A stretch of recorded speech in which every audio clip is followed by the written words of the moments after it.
ஏன் சண்டையிடுகின்றன விலங்குகள்? எல்லை பாதுகாப்பு முதல் வாழ்வா சாவா போராட்டம் வரை ஓர் அலசல்.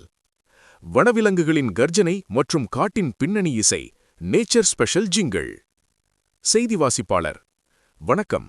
காட்டில் விலங்குகள் சண்டையிடுவது என்பது வெறும் ஆக்ரோஷம் மட்டுமல்ல, அது அவற்றின் உயிர்வாழ்விற்கான அடிப்படை தேவை. பெரிய வகை பூனை இனங்கள் முதல் சிறிய பூச்சிகள் வரை தமது எல்லைகளை பாதுகாக்க தங்கள் உயிரையே கூட பணயம் வைக்கின்றன. விலங்குகளின் இந்த போர்க்குணம் குறித்த சுவாரஸ்யமான காரணங்களை பார்ப்போம். 1. விலங்குகள் சண்டையிட 4 முக்கிய காரணங்கள். மனிதர்களைப் போலவே விலங்குகளும் மனிதர்களையும் சேர்த்து 4 முக்கிய காரணங்களுக்காக போரிடுகின்றன. துணையை வெல்ல, இனப்பெருக்க காலங்களில் தனது வம்சத்தை பெருக்க தகுதியான துணையைப் பெற மற்ற ஆண்களுடன் போட்டியிடுகின்றன. குட்டிகளை பாதுகாக்க, அடுத்த தலைமுறையை காக்க தாய் அல்லது தந்தை விலங்கு மற்ற வேட்டையாடிகளுடன் கடுமையாக போரிடும். வளங்களை அடைய, உணவு மற்றும் நீர் கிடைக்கும் இடங்களை தக்கவைத்துக் கொள்ள சண்டைகள் நடக்கின்றன.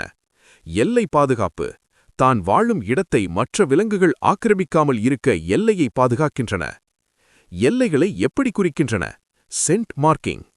சிங்கம், புலி, சிறுத்தை மற்றும் சீட்டா போன்ற பெரிய பூனை இனங்கள் தங்களது எல்லைகளை மிகவும் கவனமாக பராமரிக்கின்றன.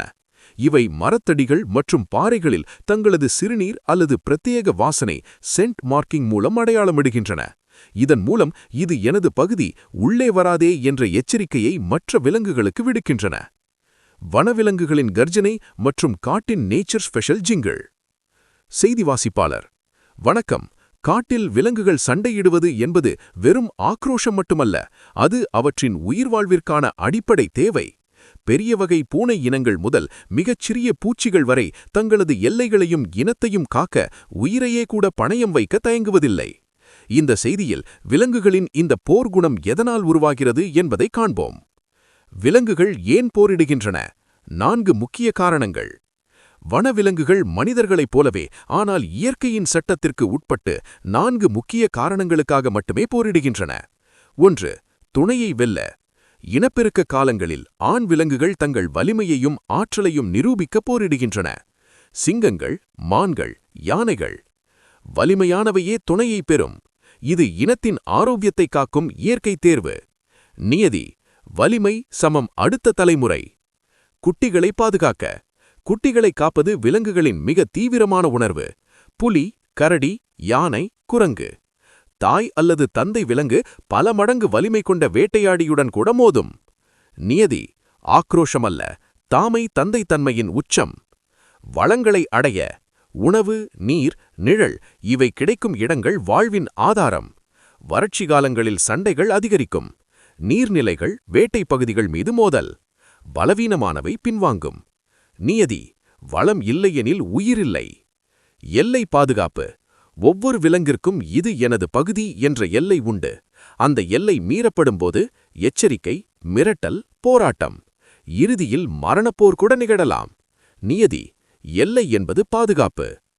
எல்லைகளை எப்படி குறிக்கின்றன? வாசனை அடையாளம், சென்ட் மார்க்கிங். பெரிய பூனை இனங்கள் தங்களது எல்லைகளை மிக நுட்பமாக குறிக்கின்றன. மரங்கள், பாறைகள், புதர்கள். சிறுநீர், சுரப்பி வாசனை. இது எனது பகுதி, உள்ளே வராதே என்ற மௌன எச்சரிக்கை. பெரும்பாலும் ஊடுருவும் விலங்கு வாசனையை உணர்ந்து பின்வாங்கும். மீறினால் நேருக்கு நேர் போராட்டம். பேராசை அல்ல, அவசியம். மனிதர்களைப் போல நிலம், அதிகாரம், செல்வம் காரணமாக அல்ல. விலங்குகள் பசியால், பாதுகாப்பிற்காக, இனத் தொடர்ச்சிக்காக மட்டுமே போரிடுகின்றன. தேவை இல்லையெனில் போரில்லை. யானைகள் விதிவிலக்கு. அனைத்து விலங்குகளும் ஒரே மாதிரியல்ல. யானைகள் நீர்நிலைகளில் மோதுவதில்லை, இடத்தை பகிர்ந்து கொள்கின்றன, சமூக ஒற்றுமையுடன் நடந்து கொள்கின்றன. நியதி, வலிமையுடன் கூடிய அமைதி யானைகளின் அடையாளம். இயற்கையின் சட்டம் என்ன சொல்கிறது? செய்தி வாசிப்பாளர். முடிவுரை. காடு என்பது குழப்பமல்ல, அது ஒரு ஒழுங்கமைந்த உலகம். அங்கு வலிமை மட்டுமல்ல, அவசியம், சமநிலை, இயற்கை நியாயமே மேலோங்குகின்றன. விலங்குகளின் எல்லை போராட்டங்கள் நமக்கும் ஒரு பாடம்.